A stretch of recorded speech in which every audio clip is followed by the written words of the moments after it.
Poslušate tedenske vrtnarske nasvete na Zelenem svetu.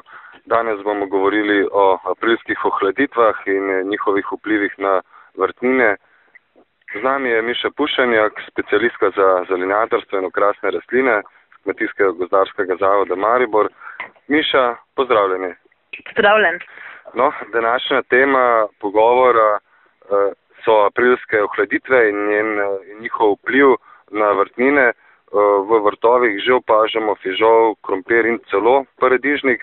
Nam zaupate, katere vrtnine bodo najbolj trpele v primeru teh hujših ohladitev? Ja, točno to, kar si rekel, ne. Zagotovo plodovke najbolj, ampak opozarjam tudi na fižol. Fižol že pri 5 stopinjah kaže poškodbe, tudi že recimo 5 stopinj Celzija, če predolgo traja, zdaj če je to po noči proti jutru za kakšno uro, ni nekaj problema, ampak če pa tudi celo noč ali pa še pol podnevi ni toplo, pa ga lahko v bistvu tudi zmanjša pridelek za več kot polovico. Pa krompir tudi vemo, da pri nič stopinj že kaže poškodbe, ne, če je zunaj, ali pa če tik pod površino zemlje. Seveda kumare, paradižnik, paprika, to je pa tako bilo povsod. Jaz mislim, da tudi na Primorskem še prezgodaj saditi ven na prosto, ker je preprosto temperatura zemlje še niso ustrezale.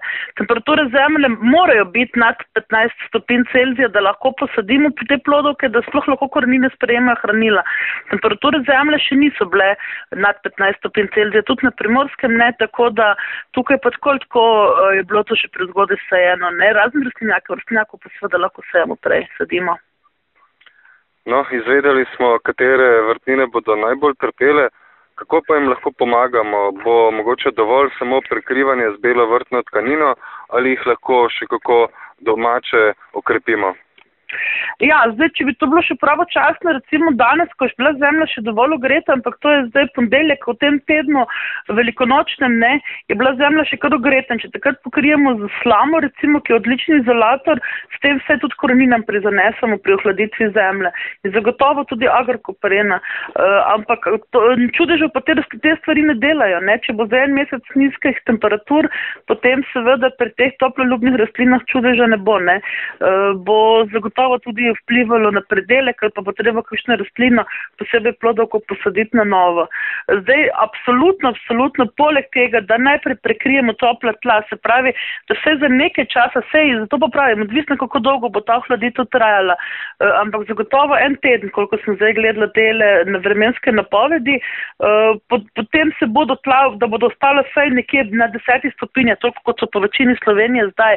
Ker če gledam zdaj ravno v tem trenutku te temperature zemlje, tudi dol na morju je temperatura samo 11-12 stopinj, ne, zemlje, kar pomeni, da je absolutno prehladno še za plodovko na prosto saditi, drugod pa je pod 10. Se pravi, da vse to temperaturo ohranimo, pokrijemo z agrokopreno, to bo za nekaj časa zaleglo, ampak jaz opozarjam, agrokoprena, to govorimo že 10 let, pa ljudje tega nikakor ne morejo dojeti, agrokoprena ne segreva. Agrokoprena ohrani temperaturo, ki je bila tekom dneva, skratka, ali pa takrat, ko je bilo najbolj toplo, skratka, in v bistvu ohrani topel zrak. Tudi deloma, recimo, če je zemlja ogreta, tudi pripomore, da zemlja dalj časa ostane topla. Nikakor pa ne more to delati en mesec, ne, to dela recimo za čez noč, ali pa da se proti jutru vse čim manj ohladi in da se potem čez dan spet ogreje. Se pravi, če je to daljše obdobje nizkih temperatur, seveda tudi agrokoprena pri toploljubnih ne bo zalegla. Zagotovo pa agrokoprena recimo v takšnem primeru zelo zaleže, da imamo recimo solato tudi do 10 dni zgodnejšo ali pa kakšno zelje, kot cvetačo recimo, ne. Se pravi, tako da to drugače pa rešila predelka, če bo to dalj časa trajalo ali pa če bodo nižje temperature, tudi ne bo, ne. Svetujem tudi, da poleg tega, poleg toplih tal, poleg agrokoprene, že pred nastopom nizkih temperatur, ampak to je že spet vprašanje, če ne zadnji dan, zdaj tile dnevi pred veliko nočjo, ker bi se naj že od srede naprej ohlajalo, ne, da se pred nastopom takšnih stresnih situacij rastlinam pomaga tudi s pripravki iz izvlečkov morskih alg ali pa pripravki, ki vsebujejo aminokisline.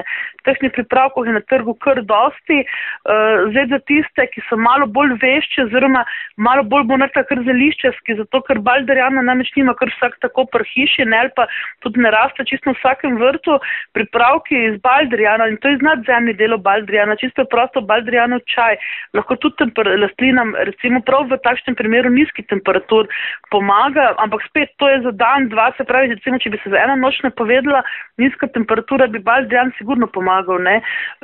Mogoče še da omenim, ampak ker ni tako enostavno tega dobiti na trgu. Na trgu obstane prav en poseben pripravek, pravzaprav pripravek, mislim, da je iz bakterij, če se jaz ne motim. Skratka, taki pripravek, ki rastlino nekako spodbudi, da nekje 5 stopinj več za krajši čas prenese in se celo reče nekak antifriz, rastlinski antifriz se je drugače dostikrat pogosto to imenuje. Žal pa ga pač pred nas drži eno manjše podjetje, sadjarji bodo že vedeli, za kateri pripravek se gre, vsi ostali bodo pa imeli težave, tudi ta pripravek sploh tako na hitro najti, ne. Ampak to so stvari, ki jih moramo vedno uporabiti najprej pred nastopom stresa oziroma mraza v tem primeru in potem tudi, če to dalj časa traja, praktično vsaj enkrat na teden, da rastlinam vsaj ohranimo energijo, povečamo mi je pa ne, kar pomeni, se pravim, daljše obdobje mraza bo zagotovo pomenilo ponovno saditi paradižnik pa papriko, sploh pa kumare. Pa tudi recimo, če rastline pomrznejo, takoj, ko opazimo poškodbe po mrazu, moramo uporabiti recimo aminokislino, ne, da rastlini pomagamo, da se bo čim prej obnovila, ampak če tale mraz traja, potem nam seveda taki postopek tudi kaj dosti naredi. Zato še enkrat pravim, vedno potrpežljivost. Rastline sadimo, nikoli jih nismo sredi aprila, oziroma še celo bom rekla pred začetku aprila sadili plodok, ne. To je zdaj spet, zato ker je bilo nekaj časa, mogoče res daljši čas, obdobje visokih temperatur, so ljudje pozabili, da so ledeni možje še en mesec oddaljeni, ne, in da se ledeni možje skoraj vsako leto, vsaj, bom rekla, do neke mere izkažejo s svojim delovanjem, ne, da niso še čisto pozabiti. Ja, Miša, vaši nasveti bodo zagotovo koristni. Hvala za današnje nasvete. Pogovor z Mišo Pušenjak se vodi Davor Špehar. Če so vam novice na Zelenem svetu všeč, vas vabim, da se na spletni strani zelenisvet.com prijavite na brezplačne nasvete, tako jih boste tedensko prejemali na vašo elektronsko pošto. Sledite pa nam tudi na Facebooku in Twitterju.